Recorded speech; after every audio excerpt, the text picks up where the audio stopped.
informasi-informasi yang lebih juga kita masih. Sebelum pemirsa, Polda Metro Jaya mengatakan tidak ada unsur pidana dalam kematian Arya Daru Pagayunan.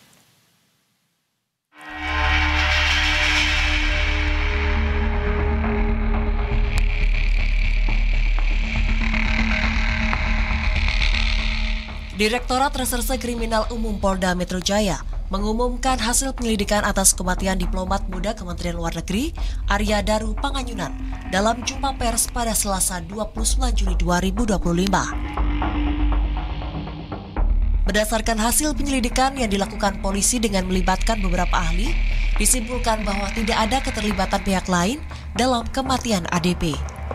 Polisi juga tidak menemukan sidik jari orang lain di kamar indekos, termasuk di lakban dan barang pribadi milik korban. Polisi juga tidak menemukan zat berbahaya dalam pemeriksaan toksikologi pada tubuh ADP. Direktur Reserse Kriminal Umum Kombes Wirasatya Triputra menyatakan, polisi telah memeriksa 24 orang saksi dari total 26 yang diundang. Sebanyak 103 barang bukti diamankan dari kantor ADP, kamar indekos, serta pihak keluarga dan saksi. Barang bukti kemudian diteliti oleh polisi dan ahli. Dari serangkaian hasil penyelidikan, akhirnya polisi menyatakan tidak ditemukan dugaan tindak pidana dalam kematian ADP. Sebab kematian korban adalah akibat gangguan pertukaran oksigen pada saluran pernapasan atas yang menyebabkan mati lemas. Rekan-rekan sekalian, dari serangkaian tindakan dan kegiatan yang dilakukan oleh penyelidik, mulai dari mendatangi TKP, kemudian melakukan pemeriksaan terhadap saksi-saksi, mengumpulkan barang bukti, kemudian kita dengan melibatkan saksi ahli dan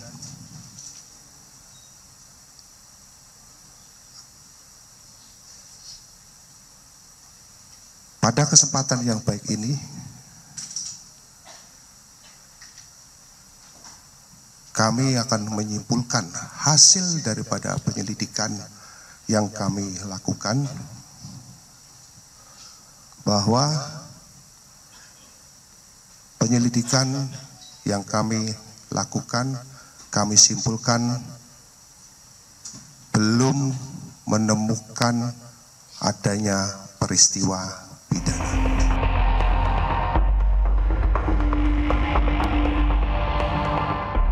Meski demikian, Kombes Wira menyatakan kepolisian sementara belum menghentikan penyelidikan kasus. Wira menegaskan pihaknya tetap akan menerima masukan apabila ada informasi tambahan untuk kembali mendalami kematian ADP. Sebelumnya, ADP ditemukan meninggal di kamar indekosnya di Menteng, Jakarta Pusat pada Selasa pagi 8 Juli 2025. ADP ditemukan dalam posisi telentang, berselimut dengan kepala terlilit lakban berwarna kuning. Tim Liputan Berita 1.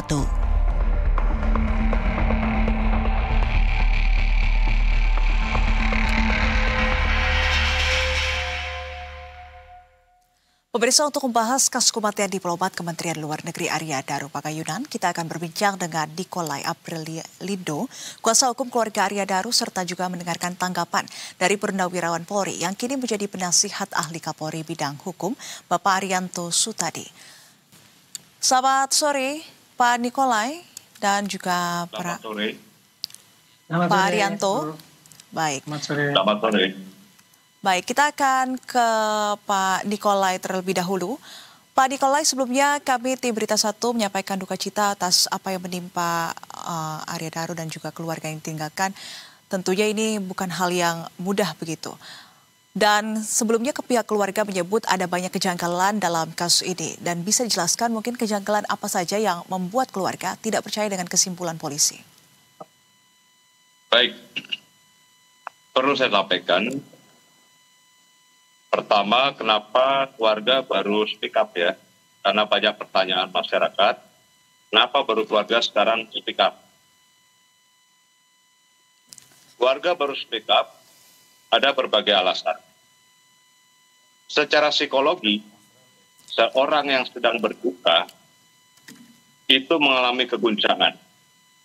Apalagi almarhum merupakan anak tunggal dan anak satu-satunya yang susah didapatkan oleh keluarga, dalam hal ini dari orang tua kandungnya, ayah kandungnya, Pak Subaryono.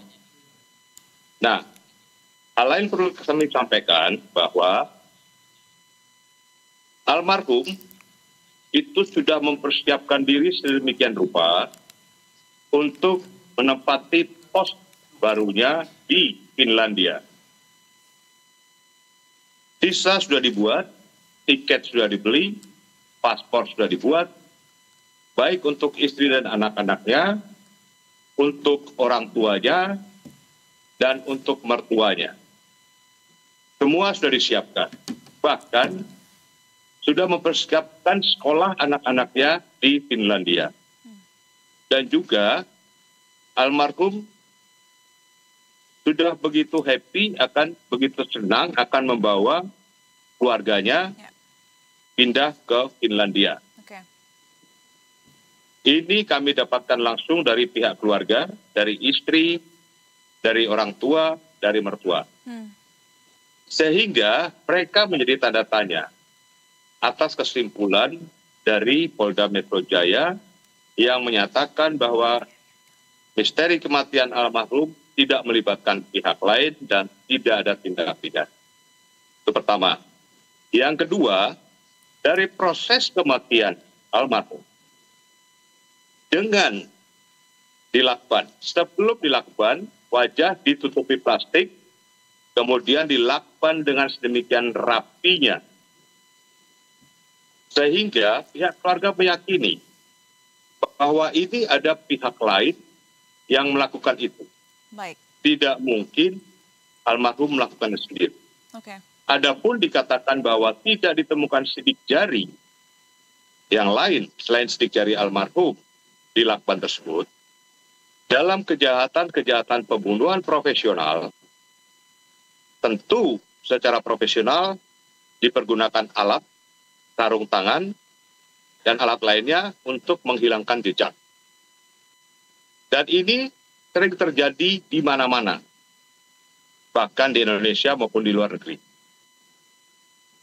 Yang ketiga, perlu saya sampaikan bahwa dari hasil otopsi itu juga banyak ditemukan kejanggalan. Pada kelopak atas mata kiri terdapat memar berwarna merah keunguan berukuran 1,5 cm.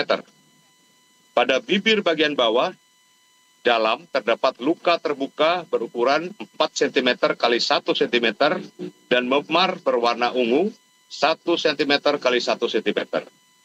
Pada leher bagian depan terdapat luka garis sepanjang 7 cm. Pada leher depan sisi kiri 8 cm di atas tepi atas tulang dada terdapat luka lecet berbentuk garis sepanjang 3 cm. Kemudian, pada batas tumbuh rambut belakang terdapat luka lecet berbentuk garis sepanjang 12 cm. Pada leher bagian depan sisi kanan 5 cm dari garis tengah terdapat luka garis sepanjang 8 cm. Pada leher bagian depan sisi dalam 7 cm dari atas tulang dada terdapat luka garis sepanjang 8 cm. Saya selesaikan dulu satu ini. Pada leher samping kiri 9 cm dari garis pertengahan depan 10 cm di atas tepi atas tulang dada terdapat 3 buah luka lecet berbentuk garis. Okay. Nah, berdasarkan hasil otopsi yang telah dipaparkan di Polda Metro Jaya, ini menjadi tanda tanya kami semua, khususnya keluarga. Oke. Iya Pak Nikolai, gitu. Jadi artinya suasana hati yang digambarkan oleh pihak kepolisian yang tidak sesuai dengan apa yang diketahui keluarga pada saat proses untuk berangkat ke Finlandia ini tidak cocok, kemudian juga hasil otopsi yang sementara ini ditemukan luka, dan ini juga berbeda juga dengan pernyataan yang disampaikan oleh pihak Polda Metro Jaya. Ini menjadi kejanggalan tersendiri yang dirasakan oleh pihak keluarga. Oke, kita ke Pak Arianto. Pak Arianto, dengan adanya dugaan bukti atau informasi baru yang disampaikan oleh pihak keluarga, apakah hal ini bisa menjadi dasar untuk membuka kembali penyelidikan atau melakukan otopsi ulang? Tapi sebelum Anda menjawabnya, kita simak terlebih dahulu ini pernyataan dari ayah almarhum Arya Daru Panganinan berikut ini. Sangat sulit. Dan ini adalah menyangkut saya sebagai ASN, anak saya sebagai ASN. Maka kami mohon kepada pimpinan negara ini. Kami mohon kepada yang terhormat Bapak Presiden Republik Indonesia, yang terhormat Bapak Prabowo Subianto. Kami mohon dengan rendah hati dan kami mohon setulus-tulusnya. Kami mohon Bapak bisa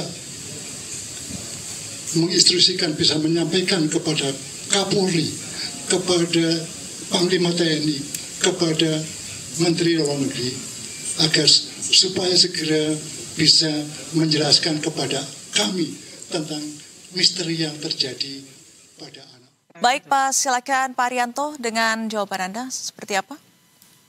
Ya, sangat mungkin ya Bu ya. Kan selama ini kan dulu itu waktu polisi press release, itu hasil maksimal daripada temuan-temuan yang ada dan kemudian dianalisis gitu ya. Tentunya yang dianalisis itu sudah sangat maksimal, itulah yang bisa polisi terangkan kepada publik ya, terutama kepada korban juga. Nah, sampai itu penyidikan kan bukan berarti berhenti ya. Sementara itu memang temuannya seperti itu, tapi kemudian nanti seandainya ada temuan-temuan baru yang kira-kira mendukung teori-teori lain atau hipotesa yang lain, pasti akan dikembangkan oleh polisi. Makanya itu dengan korban yang melihat ada kejanggalan-kejanggalan ini, sebaiknya langsung dikomunikasikan kepada penyidik aja. Pasti nanti akan ditindaklanjuti itu. Misalnya tadi analisis mengenai luka-luka yang tadi itu. Dulu waktu press release itu saya dengar itu sudah diterangkan. Tapi dari dasar-dasar keterangan yang luka itu, penyidik waktu itu kan hanya berkesimpulan bahwa tidak ada orang lain yang ada di situ. Itulah masalahnya sehingga kemudian penyidik menyimpulkan bahwa itu tidak ada pidana karena itu meninggal dengan tanpa ada orang lain yang ikut serta di situ. Gitu. Tetapi kemudian kalau dari korban masih menyaksikan itu ya, itu bisa saja menyampaikan bukti-bukti yang baru ya, fakta-fakta yang baru yang kira-kira bisa memancing, meminta kembali para penyidik untuk meneliti kembali, untuk mengembangkan apakah perkiraan yang diduga oleh korban ini benar terjadi. Kira-kira gitu sementara yang bisa saya sampaikan. Baik, terima kasih atas pandangan Anda, Bapak Arianto Sutadi, dan sebelumnya juga ada Pak Nikolai Aprilindo. Terima kasih juga atas penjelasannya, semoga proses hukum berjalan transparan dan tuntas, serta juga memberikan kepastian hukum dan keadilan bagi keluarga. Terima kasih dan selamat kembali beraktivitas. Terima kasih. Terima kasih.